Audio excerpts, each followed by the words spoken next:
উদ্ধার হয়নি। যত দ্রুত সম্ভব আইন শৃঙ্খলা বাহিনী আপনারা আমার মালগুলা উদ্ধার কাজে আমাকে সহযোগিতা করবেন। এদিকে আমার অর্থ অভাবে আমার চিকিৎসা চলছে না, আমার সন্তানদের পড়ালেখা বন্ধ হয়ে গেছে, আমার এখন সংসার চলছে না, আমি এখন মানবতার জীবন যাপন করছি। রাষ্ট্র যেন আমাকে সহযোগিতা করে আমার পাশে এসে দাঁড়ায়, আমার সন্তানদের পড়ালেখার সুব্যবস্থা করে, আমার চিকিৎসার সুব্যবস্থা করে। আমি রাষ্ট্রের কাছে সহযোগিতা চাচ্ছি। আমি প্রায় 1 কোটি টাকার মতো ঋণ আছে। একটা ব্যবসায়ী তো ঋণ ছাড়া চলতে পারে না।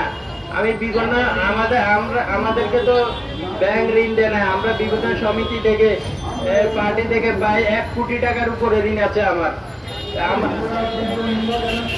এই ঋণগুলো আমি কিভাবে চালাবো?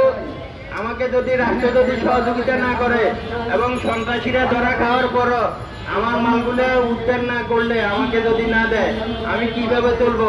তাই আমি রাষ্ট্রের কাছে সহযোগিতা কামনা করছি এবং সন্ত্রাসীদের কাছ থেকে আমার যেহেতু সন্ত্রাসীরা ধরে যে পরিপ্রেক্ষিতে আমার মালগুলো উদ্ধার করে আমাকে দিলে অন্তত আমি ঋণ পরিশোধ করতে পারবো এবং আমি আমার সংসারটা নিয়ে কোনোরকম জীবনযাপন করতে পারবো।